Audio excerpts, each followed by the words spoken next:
यार फरहान के घर वालों ने ना इस केस को एक नया रंग दे दी। उन्होंने अपनी ही बहू के खिलाफ, फरहान के घर वालों ने अपनी ही बहू के खिलाफ अदालत के अंदर जाने का फैसला कर लिया। और जो पिटीशन तैयार की है ना, जो एप्लीकेशन तैयार की है, बड़े बावसूख जराए से मैं आपको तस्दीक कर रहा हूं। अभी मैं आपको एक एक करके तमाम चीजें बताऊंगा कि उन्होंने इससे पहले, यानी रईस के मामले से पहले क्या क्या चीजें, क्या क्या एविडेंसेस उस एप्लीकेशन में लगाई हैं कि भाई ये औरत, हमारी जो बहू है, ये बदकिरदार औरत है, इसको मजा आता था लड़कों से बात करने में, इसका और फरहान का पहले से झगड़ा रहता था, इसकी वजह से हमारे बच्चे के हाथों एक जुर्म हो गया। और जब मैंने ये सुना कि जुर्म हो गया तो मुझे लगा कि उन्होंने एतराफ़े जुर्म कर लिया कि उनके बच्चे फरहान ने रईस का कत्ल किया। लेकिन जुर्म के बारे में उन्होंने अपनी पिटीशन के अंदर क्या कहा है और बहू पर क्या क्या इल्जामात लगाए, आप सुनेंगे।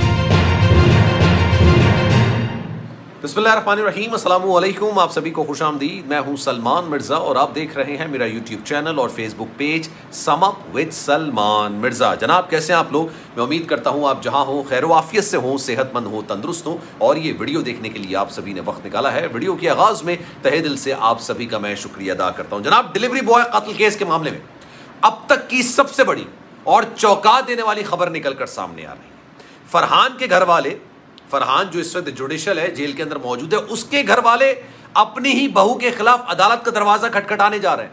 ये आज एक बहुत बड़ी खबर निकलकर सामने आई है और ऑथेंटिक जराए से मैं इस खबर की तस्दीक आपको कर रहा हूं कि जनाब वो अपनी बहू के खिलाफ ही, यानी फरहान के माँ बाप, उनके घर वाले अपनी ही बहू के खिलाफ अदालत में जाने को तैयार हैं और उसमें पिटीशन क्या तैयार कर रहे हैं। ये बड़ी दिलचस्प बात है, आपने आखिर तक सुननी है, क्योंकि अब ऐसा लग रहा है कि फरहान और आमना जो कि मियाँ बीवी एक फरीक थे और दूसरा फरीक रईस था, अब एक फरीक के आपस के दो फरीक हो चुके हैं। उस फरीक के दरमियान भी दरार पड़ चुकी है। आमना जिसकी वजह से ये सारा मामला शुरू हुआ, जिसकी वजह से एक लड़का कत्ल हो गया, जिसकी वजह से उसके शौहर ने एक लड़के को जिंदा जला दिया एक तरीके से, अब ये कहा जाए तो गलत नहीं होगा, जिंदा तो नहीं जलाया, जाहिर सी बात उसको मारने के बाद जलाया, लेकिन उसी के चक्कर में फरहान के जो घर वाले, उन्होंने कहा कि हमारा बच्चा आज जेल के अंदर मौजूद है, वो फांसी का मुंतजर, एक तरीके से उसको उम्र कैद की सजा हो सकती है। वो अच्छी वाली जिंदगी गुजारा था, वो टैक्स पेयर था, अच्छे पैसे कमाता था, अच्छा घर था, अच्छी गाड़ी थी, अच्छी नौकरी थी, तमाम चीजें सही थी, लेकिन अपनी बीवी के चक्कर में आके उसके हाथों एक जुर्म हो गया। अच्छा, जब मैंने ये सुनी ना बात कि एक हाथों जुर्म हो गया, इसका मतलब है कि उस बात को तस्लीम कर रहे हैं कि रईस ने, फरहान ने रईस का कत्ल किया है। लेकिन अभी सुनिए आप, मैंने कहा ना कि वीडियो के अंदर बहुत सारे इंकिशाफात हैं, आखिर तक आपको बहुत सारी चीजें इस केस के बारे में पता चलेंगी। आज का दिन बड़ा एक इंपॉर्टेंट दिन है इस केस के लिए।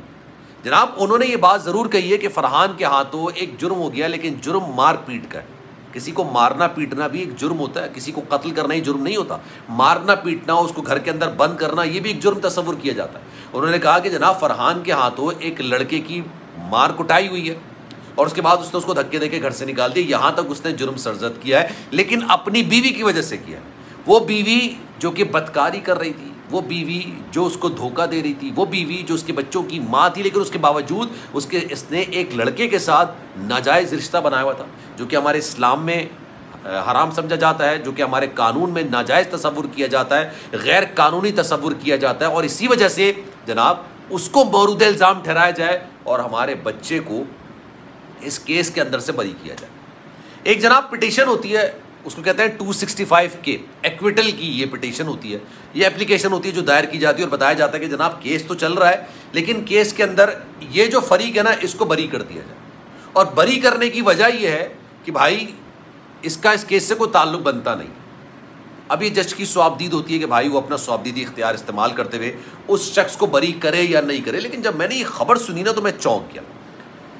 फरहान के घर वाले बाकायदा तौर पर अपनी बहू के खिलाफ अब निकल कर सामने आ चुके हैं। और मैं आपको एक और बात की तस्दीक करता हूँ, फरहान के जो रिश्तेदार हैं ना, जो घर वाले हैं, उन्होंने एक और बात की तस्दीक की। उन्होंने कहा कि जनाब ये पहला मामला नहीं है, इनके घर के अंदर, यानी फरहान के घर के अंदर ये नाचाकियाँ पहले से चलती चली आ रही। फरहान के घर वालों ने कहा है कि जनाब इससे पहले भी फरहान और आमना की कई बार तू मैं में लड़ाई इस मामले को हो चुकी है कि यार ये लड़कों से बात करती थी, बात करने के इसको पसंद था या एक चस्का था या टाइम पास था। मैं ये नहीं कह रहा कि कोई गलत आदत है, मैं किसी भी लड़की पर कोई किसी किस्म का कोई गलत इल्ज़ाम नहीं आयद करता हूँ, कोई घटिया इल्ज़ाम आयद नहीं करता हूँ, लेकिन बातें करना हो सकता है फारिग औकात की वजह से वो बातें करती हो, लेकिन इसी वजह से इन दोनों के दरमियान लड़ाई और झगड़ा रहता था। अब उन्होंने ये बात बोली है कि यार एक लड़की की वजह से, उसकी बदकारी की वजह से उसकी बदतहजीबी की वजह से, उसके हराम रिश्ते की वजह से, उसकी नाजायज़ हरकतों की वजह से हमारा बेटा सफ़र क्यों करे? उन्होंने कहा कि जनाब उस घर के अंदर कत्ल हुआ ही नहीं था, जिस रात में कत्ल की बात की जा रही थी उस वक्त तो मारा पीटा गया है, लेकिन हमारे बच्चे को ट्रैप किया गया। ये ट्रैप करने की कोशिश थी। हमारे बच्चे को एक तरीके से, फरहान की बात मैं कर रहा हूँ, हमारे बच्चे को उसकी बेगम ने एक तरीके से आधी पिक्चर दिखाई और उसको उकसाया एक लड़के को बाकायदा तौर पर हाथापाई करने के लिए, एक लड़के से हाथापाई करना। ये बड़ी चौंका देने वाली और हैरत अंगेज़ खबर निकलकर सामने आई है और उसकी पता है वजह क्या? अभी आप और सुनिए, मैं आपको और चीज़ें बताता हूँ।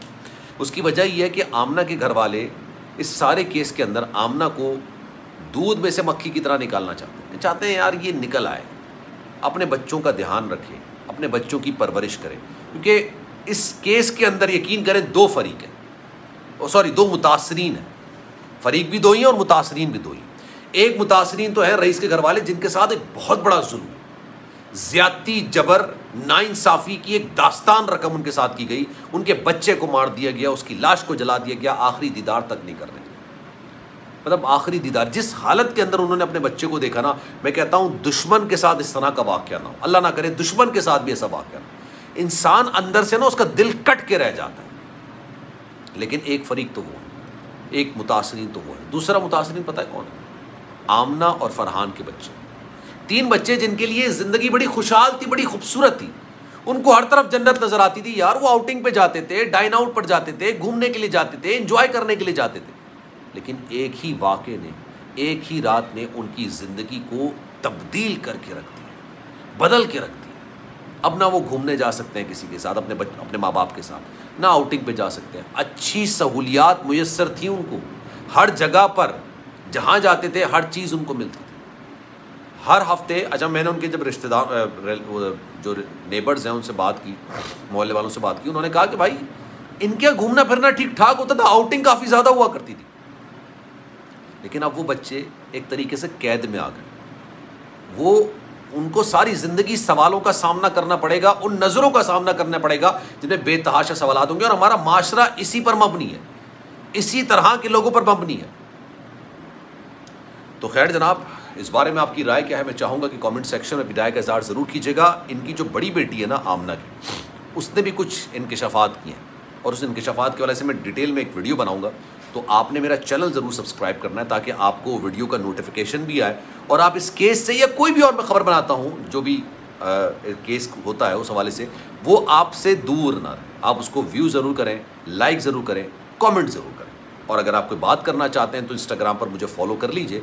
जो आप मैसेज करेंगे ना, मेरी कोशिश होती है अपने सब्सक्राइबर्स से, फॉलोअर्स से राब्ते में रहूँ, इसलिए मैं हमेशा अपने इंस्टाग्राम का लिंक देता हूँ। salman.mrz के नाम से मेरा अकाउंट है, चाहें तो आप फॉलो कर लें। जो आप मैसेज करेंगे इंशाल्लाह मैं आपके मैसेज का रिप्लाई ज़रूर करूँ। ख्याल रखिएगा अपना। अल्लाह हाफ़िज़।